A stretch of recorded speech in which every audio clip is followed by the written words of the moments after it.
Today on Dr. Phil. Did their son's girlfriend kill him? You believe she knew he had overdosed and didn't tell you. Yes. That's a big leap to this girl murdered this boy. Now, Did you kill Chris? No. father, Did you wait 45 minutes to get us to make sure that he was dead? stepmom, You are lying. Tell the truth. You're psychotic. You need to be in a ward. and girlfriend. I fell to my knees, started screaming at the top of my lungs. Do we have to hear all this ridiculousness? It's all a lie. Face Off. You take fentanyl, and he died of an overdose of that drug. I was never aware that he took any of my pain medication. How did he get the fentanyl? Let's do it. Have a good show, everybody. Here we go. This is a safe place to talk about hard things. Stand by, Dr. Phil. I'll try to be an emotional compass and point you in the right direction. 5, 4. I am not giving up on you. Go, Dr. Phil.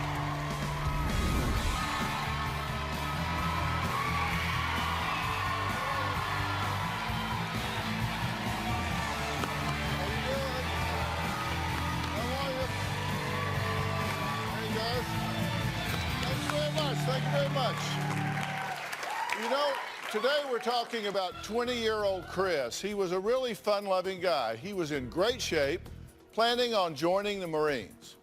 He was a young man with his whole life ahead of him. But sadly, that life would be cut short just a few weeks before his 21st birthday. Chris was found dead from a drug that is 100 times more potent than heroin and on the rise in suburban areas. And his parents would be pointing the finger at his girlfriend, Tony. Take a look. Prior to my son going out with Tony, I never knew him to be involved with any drugs. It was totally out of his character. He was a fitness nut. The night my son died, Christopher got sick after partying with Tony. Christopher started complaining about not feeling good, and something didn't seem right between the two of them. Around 10 o'clock, Christopher and Tony went up to their bedroom, 11:15. Tony yelled up the steps to Sally, "Is Christopher up there?" Sally said, "No, he's not up here." And then she said, "Well, maybe he went for a walk." That's when Sally went all the way down the stairs and confronted her and said, "What do you mean he went for a walk?"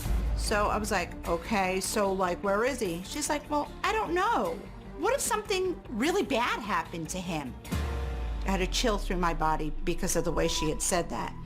When I came up those stairs and banged on that door, I knew by the second bang something was really wrong. I ran back down, ran over. I said, Bob, you got to go right now. Something's wrong with your son. I know it. I pushed the door in hard. He was sitting on top of the toilet, chin on his hand, with his eyes barely closed. And I immediately felt the shock of seeing my son dead. Tony had waited a crucial 45 minutes before she came over to get us. Tony's the only one that could have prevented my son's death. Tony knew right where Christopher was, and she lied to us. If she had come to us sooner, he could be alive today. Whatever you were doing, you left him for 45 minutes. In the state of New York, they call that murder.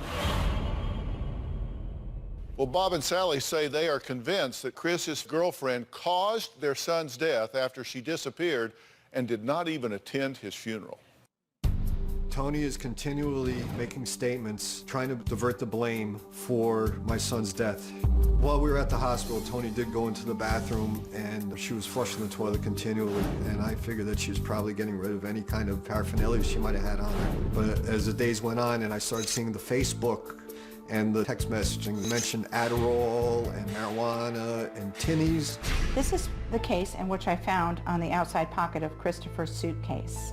And when I opened it up, I dumped out what was in it, and what was in it was a piece of tin foil. On the inside, I had found something what appeared to look like plastic, burnt and melted. Tony Ann needs to start being honest with herself. She needs to admit, okay, I was partying. It's all over the internet. Everybody sees it. You're not fooling or kidding me.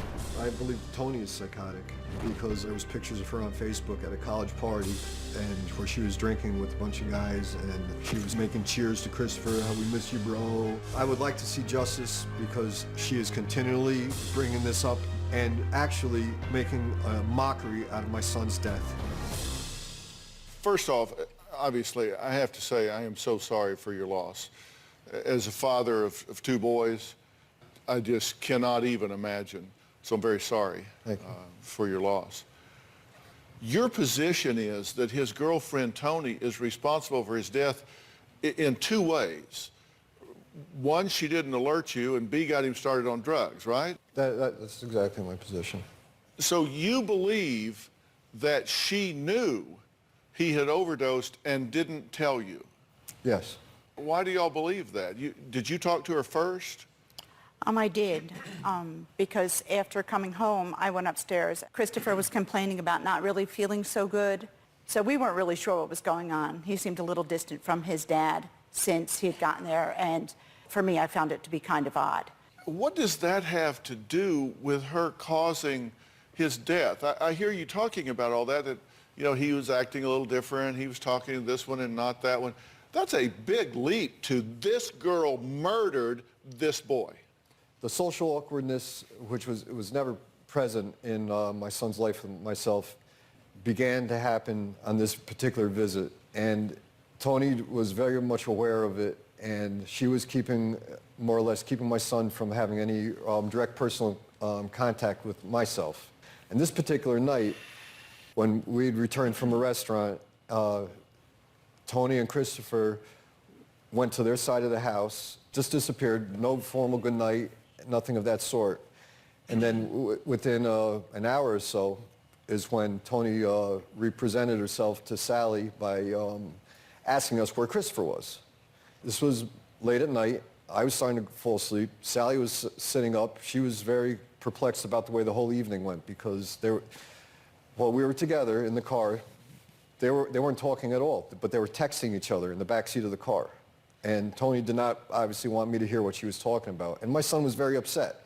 He didn't feel well because I think all the pressure was really starting to bother him with her being a dividing force between us. Okay, so one of the things you're pointing to is that your son was seeming to distance himself from you and Under pressure. get really involved with this girl. But that seems to kind of be the natural order of things. Now, maybe you don't like the girl or whatever, and so that you think maybe a bad influence or whatever, and I understand that. But you say Toni that night was high as a kite. Oh, she appeared to be. Not knowing the whole full length of what was going on prior to their visit out in Wisconsin. And out in Wisconsin, they seemed to be going to a lot of parties. Bob had showed me the Facebooks and showed me pictures, and I just seemed to see all drinking, all partying. That's all I saw all over their internet is partying, partying, partying. They're underage children. In Wisconsin, I do believe the law is 21 to be able to drink.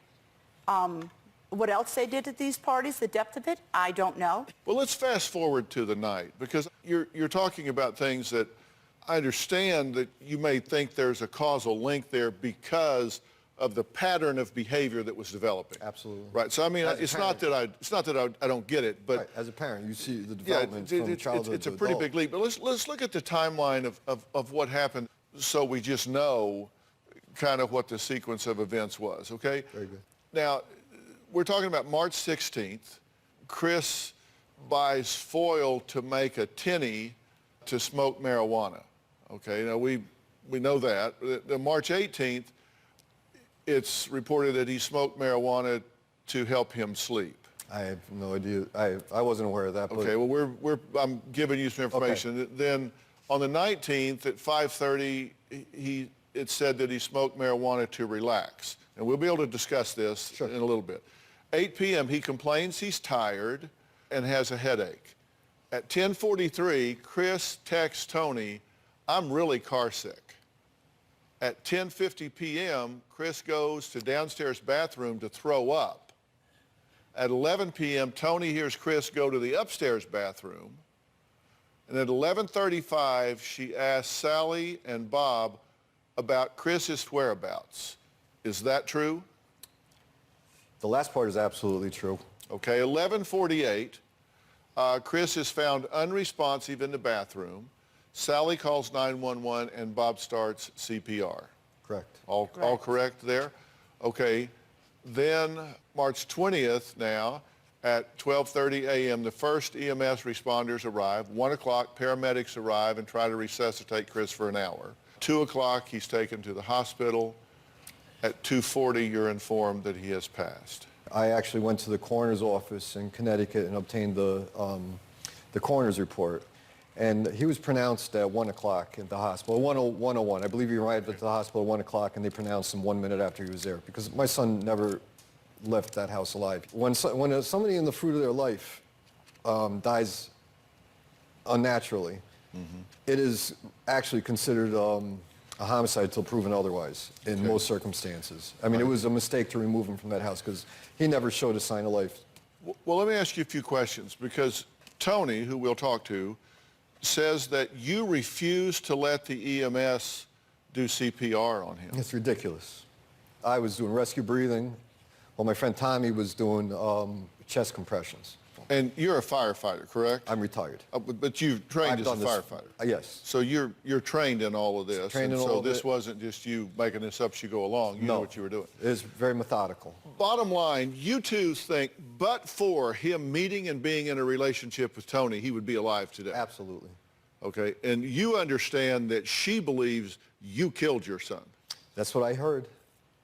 She believes that you killed him out of revenge for your ex-wife. It's just, you know, it's an hysterical laughter, I'm sorry. But it is so absurd that, well, I think that that is a sign of a deep sickness in a human being to even say that. Well, Bob and Sally have not seen Tony since the night their son died over a year ago. 17 months. She's been watching the show backstage. They haven't seen her. They said she didn't come to the funeral. Well, she's here. She's going to come out, and we're going to try to get to the bottom of this. We're going to find out what she has to say after the break.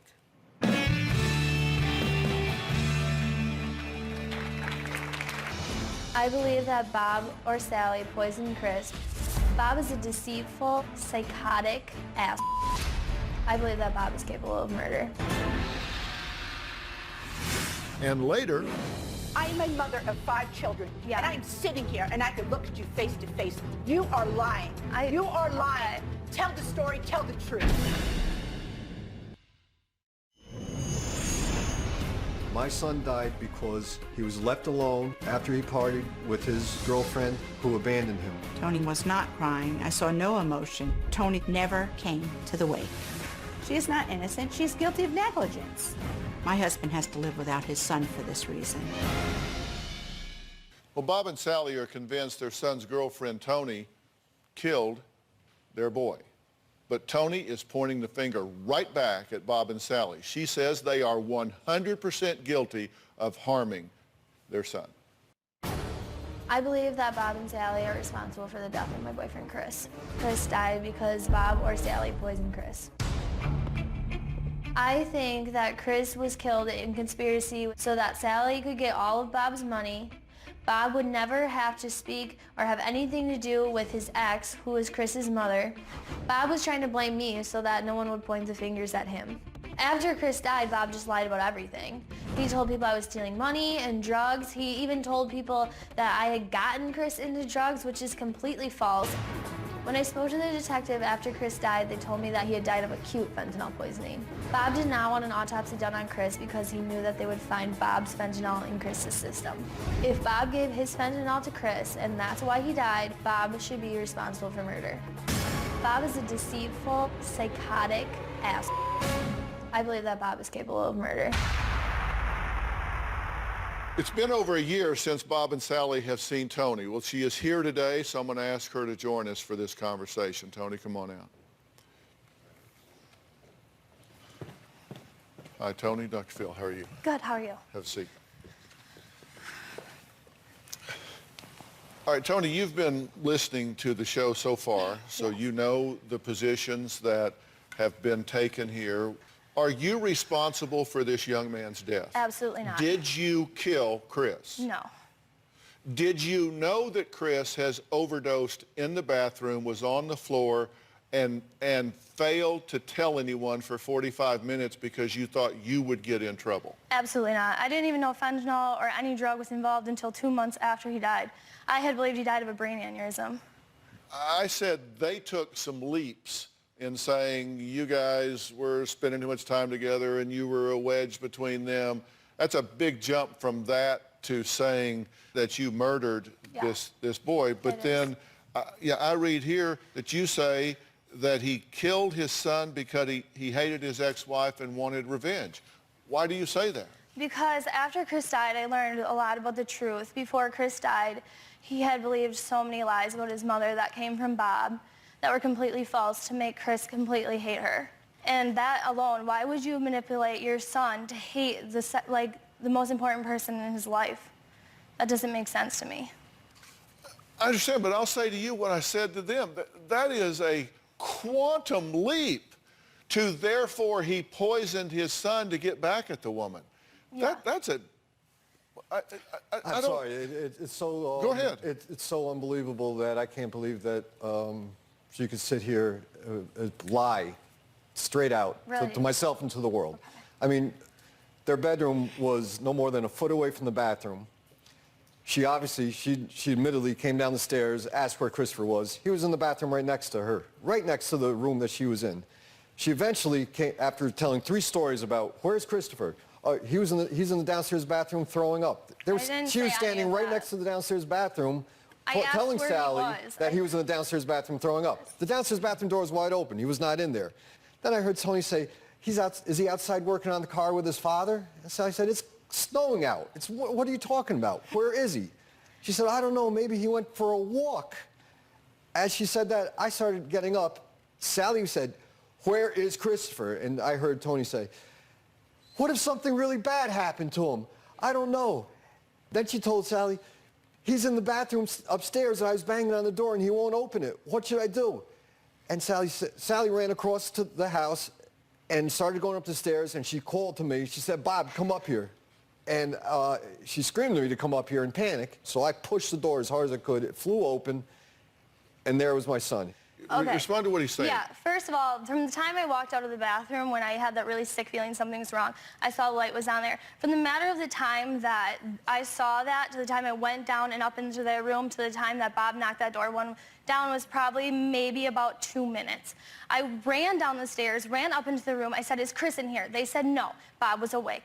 They said no. And I said, okay, I don't know what's going on. I thought he might be with you. I think he's in the bathroom upstairs. We need to go figure out what's going on. Sally and I ran up to the bathroom. Bob stayed in their bedroom. Sally pounded on the door, Christopher, Christopher. Then us two ran back down up into their room. Bob said, stay here. Sally and I stayed in their bedroom. Bob ran up the stairs, pounded on the door, trying to break it open, and he screamed, call 911. I fell to my knees, started screaming at the top of my lungs, and freaking out. And Sally said, and then I ran up the stairs because I wanted to see what was going on, and Bob goes, get her out of my face. I don't need her freaking out right now. And Sally keeps going, I don't know how Christopher could do this. I don't know how he could do this to his father. Why couldn't he just talk to his father? So immediately... We have to hear all this ridiculous... I know... It's all a lie. Dr. Phil, I have something to say. You weren't there. Who is this? Next, Tony's father is here and says he is outraged that Bob and Sally have the nerve to blame his daughter. Who gave Christopher his fentanyl patches, which is a highly addictive drug, and you want to blame my daughter for getting addicted to drugs? And later... I haven't seen you for 17 months. You didn't show up to the funeral. You didn't show up to the wake. Why are you doing this to anything. me? You brought this up. No, yeah. You made the accusations. That's why we're here today. I'm angry that Bob and Sally blame my daughter for Chris's death. I believe that Bob and Sally were making a scene, concocting a drug story to pin it on my daughter so that everybody would think it was my daughter. She's on the dean's list. She does not do drugs. She lost a person that she loved very much. We're all hurting. Everyone's hurting in this. I thought Bob wanted to kill Tony. Bob is very vindictive, unpredictable, and a very dangerous man. And I believe that anybody with that frame of mind on a regular basis could kill someone. We fear for our safety coming out to LA. Okay, Rick, thank you for joining us. I'm glad you're here. I'm sorry for the topic. I wish we were talking about something else. I do too, believe me. But you are outraged that they are accusing her. Absolutely. Absolutely. And then when we start talking about she got him addicted to drugs when Christopher had a bad back, and then he gave Chris fentanyl patches to wear for his bad back. Is that true? No, it's not true. Did he get the fentanyl from you? No, he didn't. I'm in pain management for an injury that I received back in the late 90s. I've been in pain management since then. Did he get the fentanyl from you? No, he didn't. So how did he get the fentanyl? I saw him wearing patches before he died.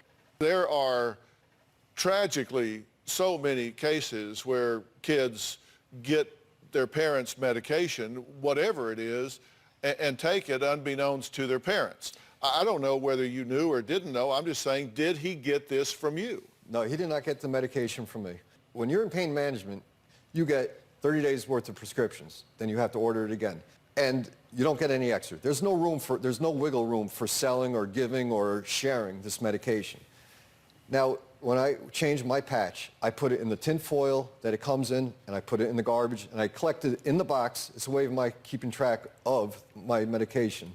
Never in my life did my son ever go near medication. He was a health nut. I had never, ever even thought of my son as being somebody that might manipulate medications of any sort. Sally just told us earlier that he was partying too much in Wisconsin because of her. And it was all over the internet, party, party, party, drinking, party, all of that. So it's one or the other. It can't be both. Well, drinking is different than drugging, in my opinion. I mean, it may lead to drugging, and perhaps it did in my son's case, but... He did die from an acute fentanyl overdose, right? Absolutely, he did. And he was in your house, and you take fentanyl. Yes. And he died of an overdose of that drug. Right. Now, does that not, I mean, come on. Of course, that's why I was saying the possibilities of him getting it from me is only if when they were in my room, that they went through my garbage and took it out of the garbage. I would like to know when we were in your room. Which is entirely possible, correct? It is absolutely possible. And those fentanyl patches can be smoked, they can be diluted, they can be all kinds of things after the fact, even used ones that still have the drug residue in them. Even without the drug residue, I went over this with a coroner last week, and he told me that even without the fentanyl, even if the patch was completely absent of fentanyl, to smoke it is putting a poison in your body that could kill you. It's a phosgene gas or something of that nature. Right. So it's a poison either way. My son was not a kind of person to poison himself. Did you give him fentanyl patches earlier for his back pain? No, and that's what makes it even more absurd. To think that, I mean, one of her allegations is that I was giving my son fentanyl patches for 2 weeks before he came to New York. I was in New York. It wasn't, it wasn't the 2 weeks right before. It was months before he died. And, you know, now, Chris, can I talk, please? You've had a long time to talk. If there's been any chance of him getting fentanyl on the street, he wouldn't have told me because I would never have condoned that kind of behavior, and he wouldn't have told me if he did. And he was a child. He was a 19-year-old kid. He was not a child. He would never have shared that with me because I've got to interrupt you and take a break here, and then I want to hear from you guys. Bob says an APB was issued for him, and riot police showed up at his door the day after his son died. We're going to find out what he was being accused of when we come back.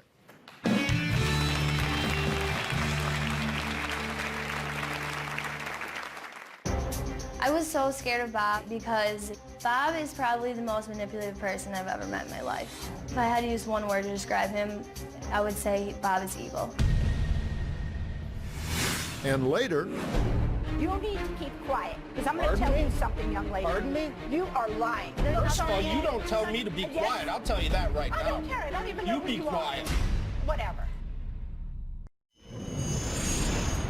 I believe that Bob is very mentally unstable. When 5 of Chris's friends came out from Wisconsin for Chris's funeral, Bob kept calling these kids off of Chris's cell phone. I called Bob back and I told him, quit calling the kids. They're with me. They're safe. He said that he had a gun and that he was going to come after me. And I said, Bob, is that a threat? He hung up. I did call the police and I filed a police report. Well, Tony's dad, Rick, says Bob made threats on his life, and Tony believes Bob is behind her boyfriend Chris's death. But Bob says he is not a murderer. The real killer is Tony. Do you believe that she killed him intentionally? I would like to ask Tony, did you wait 45 minutes to get us on purpose to make sure that he was dead? No. Okay, first of all, if you're home with someone, if you're at a house with someone and they get up to go to the bathroom and they're gone for a little while, you do not assume they are dead. You do not assume they are dead. You said that he was in the bathroom throwing up, so he's No, sick, and you didn't stay this is what with him? happened. When we got home from dinner, I went into the downstairs bathroom to use the bathroom. When I was opening the door, Chris came in and said, I'm going to be sick. I said, okay, I'm going upstairs. I'm going to get the TV on and get in pajamas. Just come up there when you're done. So I went upstairs into the bedroom. A few minutes later, I heard do. I heard him go upstairs into the bathroom, okay? So I'm watching TV, I'm listening to TV. 10 minutes goes by. I pause the TV. That's when the windows are open. I hear a car outside. That's when I think maybe Chris was out there trying to fix it. And then about 10 minutes later, I texted him. I said, where are you? He didn't respond. I called him. He didn't answer. This is when I opened the bedroom door, saw that the light was on, the bathroom was locked. But I'm not thinking, okay, he had been in there for 40 minutes. That's when I ran down and got you, and we ran back up, and you pounded on the door, Christopher. I'm not lying, so this is going to be he said, she said the whole time if this is how it's going to go. I'm just telling you right now. I don't know what to do. Tell the story You were from the not beginning. there. You need to keep quiet. Because I'm going to Pardon tell me? you something, young lady. Pardon me? I am a mother of 5 children, Yeah. and I am sitting here, and I can look at you face to face. You are lying. You are lying. Okay. Tell the story. Tell the truth. That's exactly Okay? that's No, been it it's since not. day one, No, Sally. it's not. No, it's Yes, not. it You know is. it. There's First of all, you don't tell me to be Yes. quiet. I'll tell you that right now. I don't care. I don't even know You who be you quiet. Just chill. are. Whatever. You don't tell me. Sit out of it. Don't You are rip- not part you of don't this even matter. conversation. Okay? You don't matter the part at of all. the conversation is you You are need to be nothing. honest I with am being yourself. honest. No, Wow. you're not. I am nothing. No, you're You hear not. that? You and I never Okay. walked over there. Never. Yes, we did. No, we ran didn't. up the stairs. No, You we pounded didn't, on young Christopher. lady. You never came up Christopher. the You stairs. Yes, never. I did. I And swear to God during on the my CPR, life. you Do a lie detector never. test on me. You know I wish we what? did a lie detector I test. don't really Dr. care. Phil, So it's a You pathological need to face lie. I'm a one pathological major liar. Any lie person. detector test. Yourself Dr. in the Phil, mirror. Because you know what? There's nobody else you're fooling here. Okay. This is not about You're anybody ridiculous. else. You're ridiculous. This is about telling. No. This is No, about little Chris. girl. You're right. Chris. It is. You're Who right. hated it you, is. by the way? You have a lot to face up to, and the one thing is You be guys are honest with psychotic. You yourself. need to be in a ward. It's very sad. This is pathetic. So you're a No, doctor. You can no. diagnose No, people. this is a This doctor. is So let him pathetic. do something. Your Well, father cannot I am, cover you and your I whole can. life. Thank you. And I'm curious what you have to say about all of this. I don't think you're nothing. I think you're this girl's father, and I think that you have a vested interest here because your daughter is under attack, and I want to know what you have to say. I want to start this night from the time they went to dinner. When Chris was already sick prior to going out to dinner and told them that he was sick, and not that he went home and they all of a sudden smoked all his dope and died. Let's start the story from the beginning of the trip. Here, let me tell it because I have Whose car was not safe enough to even drive to college? Who I had What? to send my College. son. She goes to I had- college 2 miles away I had from our to send house. $2,000 to my son to get her put new tires, new brakes, Who new offered struts to do into her that, car. Bob? Yeah, because it you was liked unsafe. me. Okay, offered hold to on. do Let me, that? That's let me, right. I let me liked hold, you. hold I on. didn't want to see any harm And you come say to that Chris was Hold on. with me all the time. That's because he loved me. And I didn't want to see any harm come to you. let That's me- why I brought. Then why that's are why you I paid doing for all this those to me? things. Then why are you I am doing not doing this to anything. me? You brought this up. No, yeah, because- You made the accusations. Is why we're here today.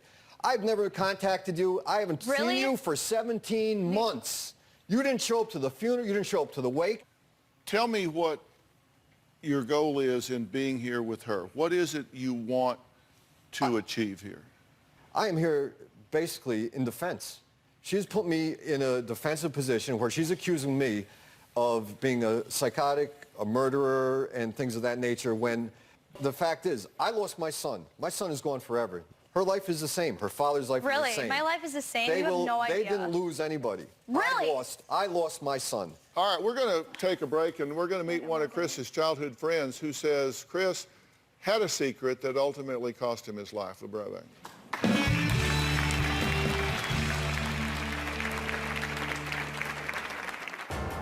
Tony is a big, phony drama queen. She's a crazy nut that is controlling and bitchy. I did not tell Tony to come to our house and do drugs. I want Tony to wake up to the full reality of her actions. This is a serious thing.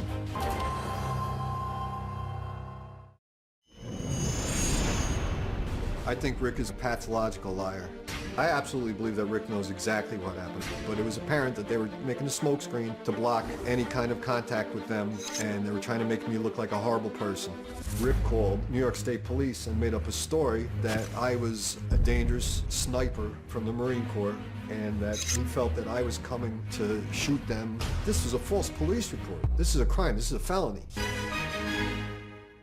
Well, Bob says he is convinced that Rick knows what really happened to his son and is using every tactic he can think of to cover up for his daughter. But Rick says Bob is the one who is 100% capable of murder, not Tony. Well, Chris's childhood friend Hans says that he told him something that may be the key to unlock the mystery of what really happened that fatal night. So Hans is joining us via Polycom. Since Chris was younger, he had surgeries on his shoulder, on his knee. I know for a fact he had taken his father's medication before, without Bob knowing, I believe. And basically, what I need people to understand is people aren't looking at Chris. Chris could not work because of his back pain, did not have a job. He did not have a place to stay other than his grandmother's house. At 20 years old, all your friends are in college. Everyone has a direction to go. He had nowhere to go. I believe Chris was depressed. I believe he was in a lot of pain. And meeting his new stepmother put a lot of stress on him. Are you saying that you believe that this could have been a suicide? No, I believe that Chris was using pain medication because he was depressed, because he was stressed out. Whatever happened, it was an accident. And you told Bob that Chris was stealing his pain meds? Yes. Okay.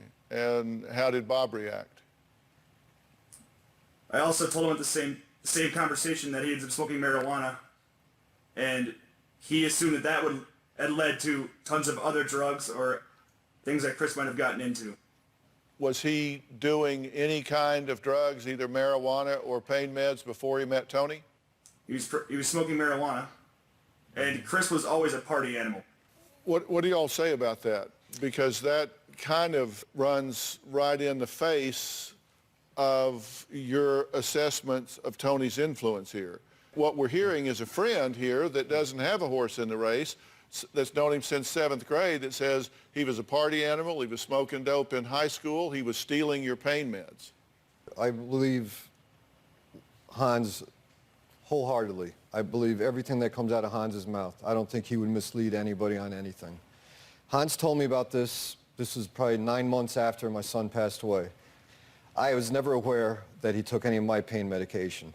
Is this Now, inconsistent with you saying that she introduced him to this, that he became a party animal because of her, he was smoking marijuana because of her? Party animal is different from the allegation that, I'm saying that she turned him into a party animal is completely different from the fact that when she brought him into the college world and a portion of his life that I was unaware of, which became apparent to me as a parent once he got involved with Tony. We're going to take a break. Sally says Tony will end up killing someone else. Really? We're going to find out why Rick was scared to come to L.A. and face Bob for the first time since Chris's death. We'll be right back.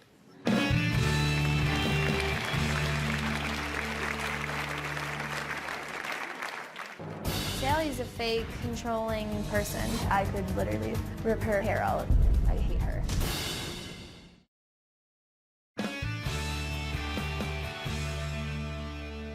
Look, I've got to say some things here, or I'm not going to feel good about how we've spent this time here.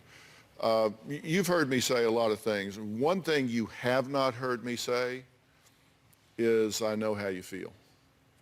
Because if you haven't been through the loss that you've been through, you just simply can't know. So I don't know how you feel, and maybe that's a good thing, because maybe it's good to talk to somebody that has a different perspective or some different objectivity about it.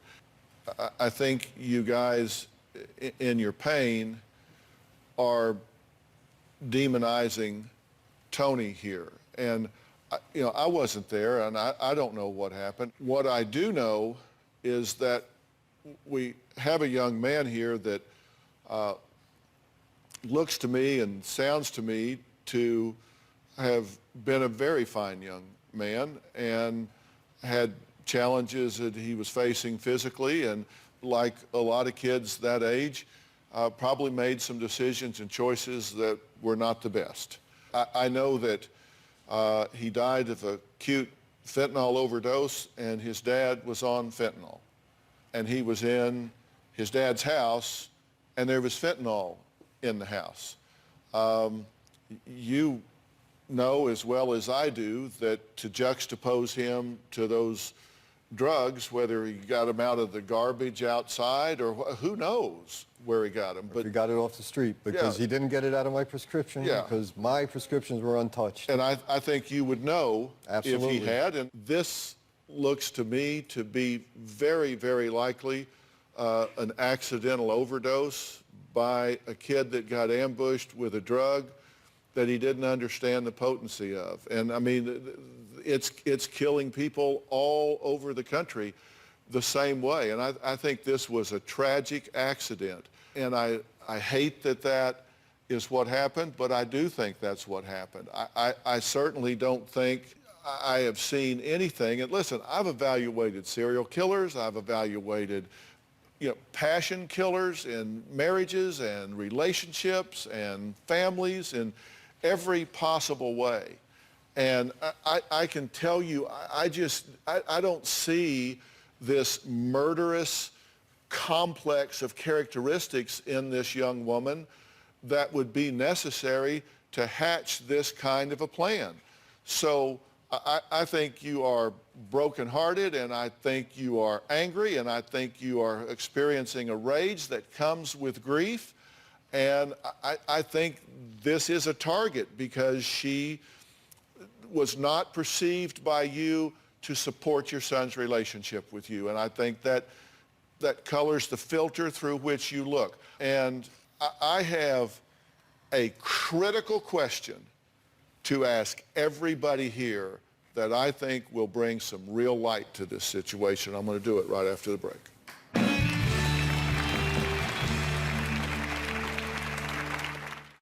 I said I had a critical question to ask everyone.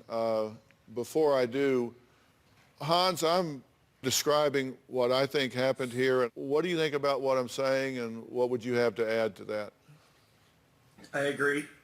I think it's a really awful accident, and I think that both these parties are overcome with grief, and they were angry, and they lashed out at each other, and it's just unfortunate because I know Chris wouldn't have wanted this. Well, I did not know Chris. I'm sorry that I never had the privilege of meeting him. I think he was very fortunate to have you as a friend, and I think this family is very fortunate to have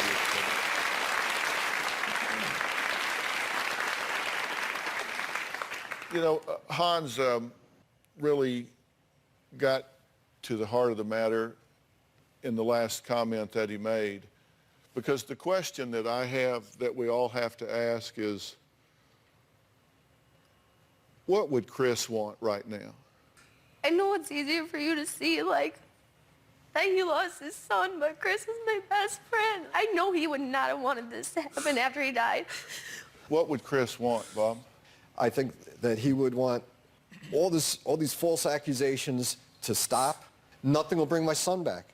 This is something I had to come to grips with immediately.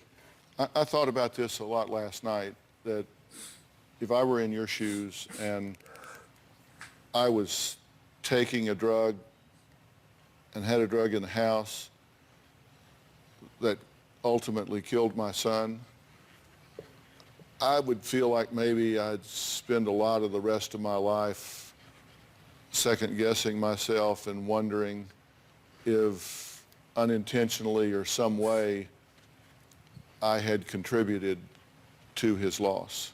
I've thought about it countless times.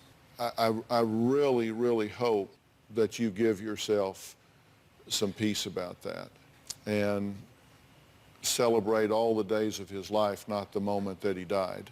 I hope.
you'll try and choose some peace in this. All right, we've got to stop. Thanks for being here so long.